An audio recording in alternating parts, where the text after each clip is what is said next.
대부분의 사람들은 매일 아침부터 저녁까지 직장 생활을 하며 받는 월급으로만 살아갑니다. 이 사람들은 평생 한 직장에서 일하며 그 직장에서 나오는 돈으로만 생활하는 방식을 조금도 이상하게 여기지 않습니다. 안정적 직장은 환상이 지나지 않습니다. 현재 노동시장은 노동자의 기술과 역량이 넘치고 있습니다. 우리는 그동안 일과 공부에서 탑이 되기 위해 최선을 다했습니다. 밤새워 공부하고 밤새워 일하며 말입니다.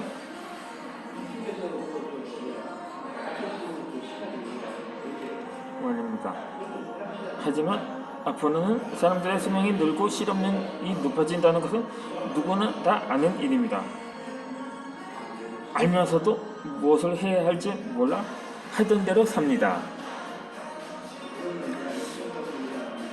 제가 이전에 올렸던 영상에서 제가 아직 보충 설명을 해드리고자 하는데, 항상 사람들은 그러한 부정적인 언어 가운데 말끝마다 죽인다는 표현을 자주 사용을 하는데, 그러니까 꼭 부정적인 표현이 아니라 긍정적인 표현에도 들어가기 때문에, 그래서 그런지 무언가 참신한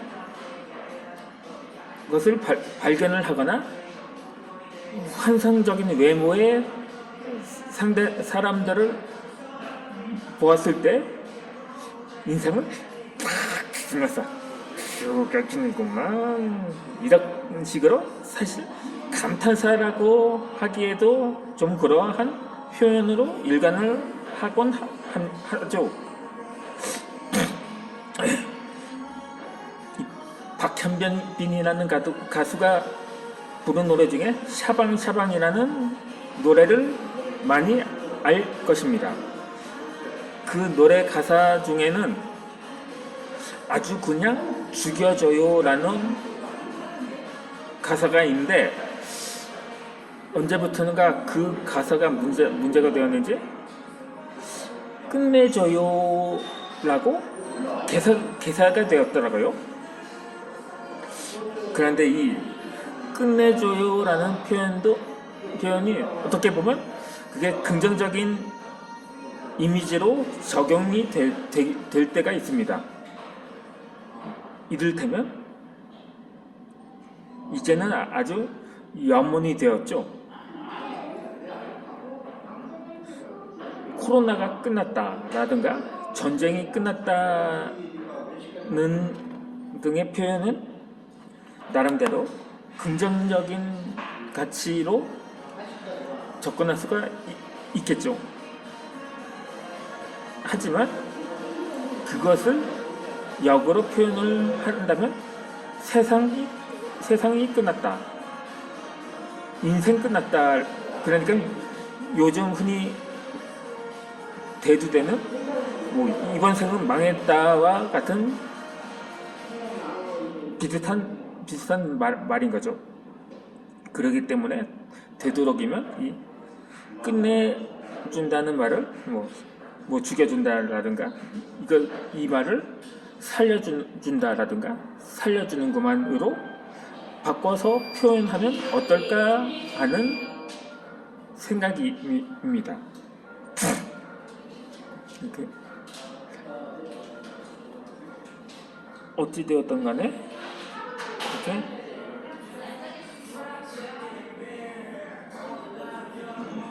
나는 지금까지 거의 인생의 절반을 살아오면서 이 자력으로 돈을 벌어본 역사가 없습니다. 물론 제가 인터넷 신문 시민 기자를 하고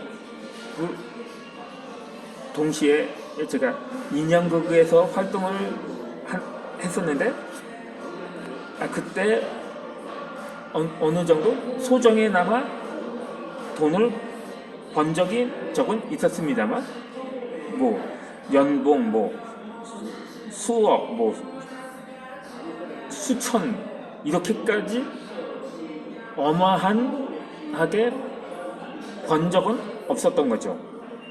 뭐 요즘 인플레 가치로 따지면 제가 10만원, 20만원 정도 그냥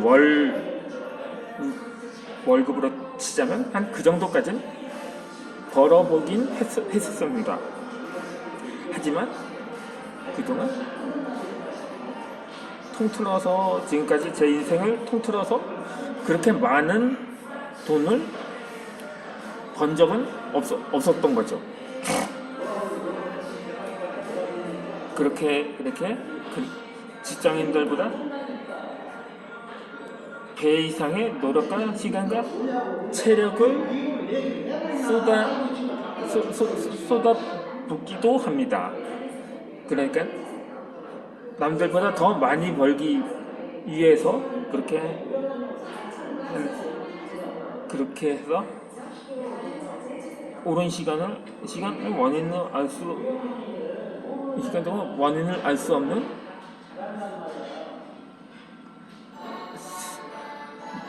일종의 스트레스라고도 할 수도 있는데, 제가 오늘 조간신문을 보니까 사실 스트레스도 건강에 안 좋다고 하더라고요.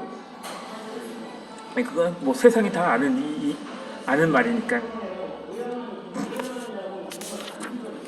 그럼에도 불구하고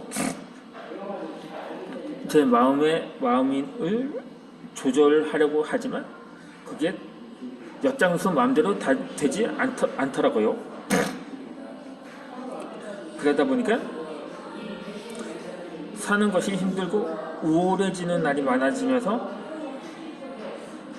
돈이 인생의 전부가 아니라는 생각이 드는 사람도 많습니다. 그런데 한편으로는 이렇게 표현이 되죠. 아무리 수중에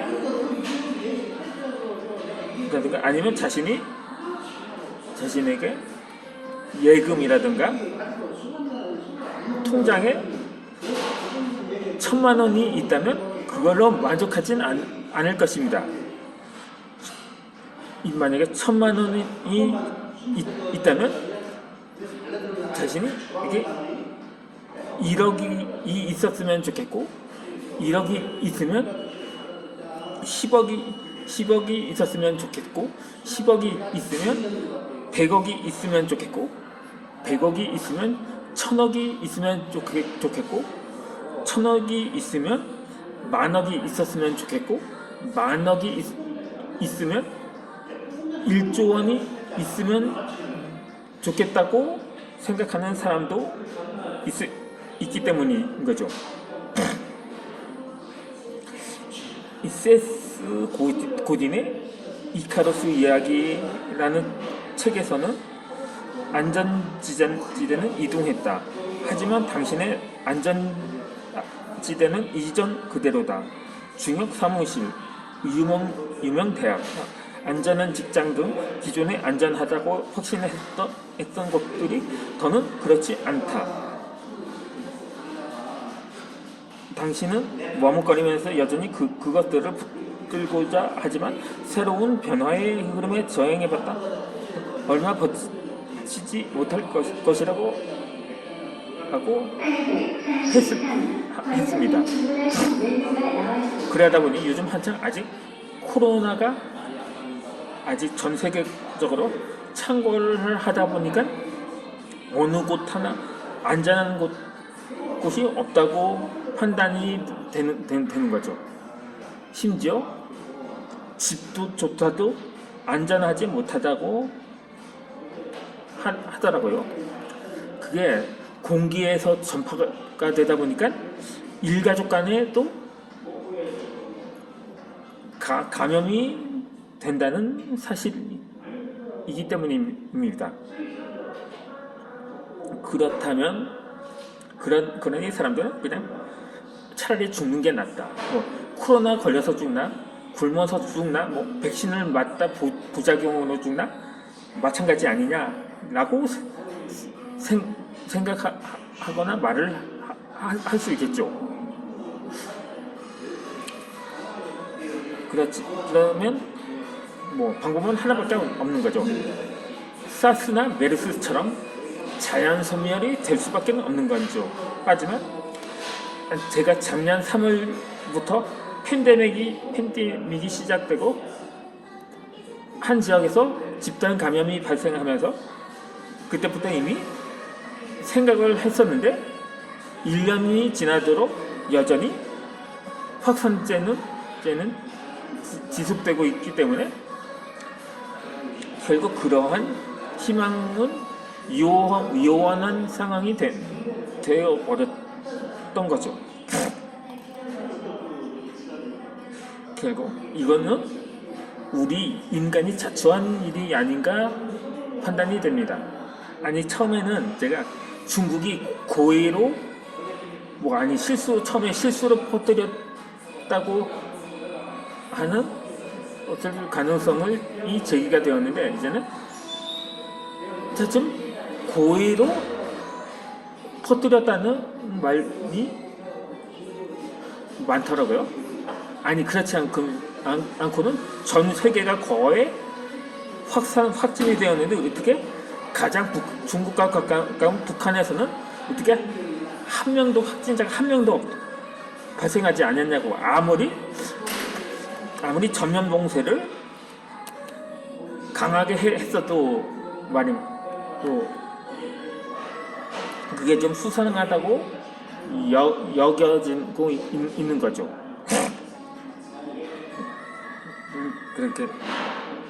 그렇다면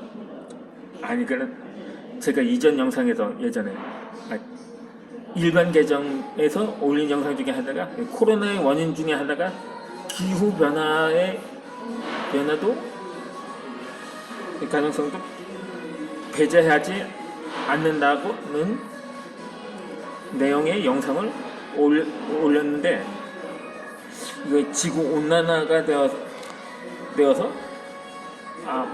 일부 국가에서는 이런 일이 발생하고 있거든요. 얼어붙었던 바이러스가 얼음이 녹으면서 그것이 확산이 되기 시작했다는 설도 있더라고요. 그러다 보니까 이 기후 변화가 주범이 거의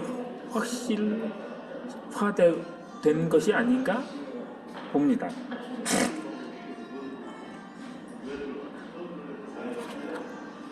어쨌든 간에 지금까지 우리는 울타리 안에 가만히 있어야 한다고 배웠습니다. 마찬가지로 코로나가 확산되자 그냥 집에만 있어야 한다는 그러한 고정관념이 있었던 거죠. 하지만 시대가 바뀌면서 안전지대도 그에 맞게 옮겨갔습니다. 하지만 오랫동안 그 시스템에 길들여진 우리는 바뀐 세상을 제대로 보지 못하고 있습니다. 지금 우리에게 필요한 것은 안전지대가 이동했다는 깨달음입니다.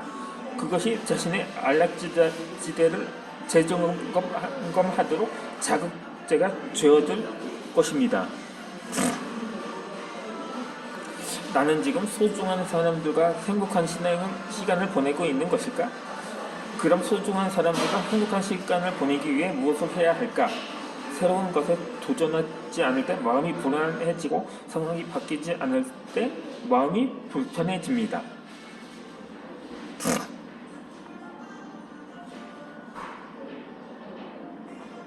우리는 기존 질서에 도전하는 용기와 통찰력, 참조성과 결단력을 갖춘 사람이 되어야 합니다. 그러면 이어지는 영상에서 설명을 전개해 가겠습니다.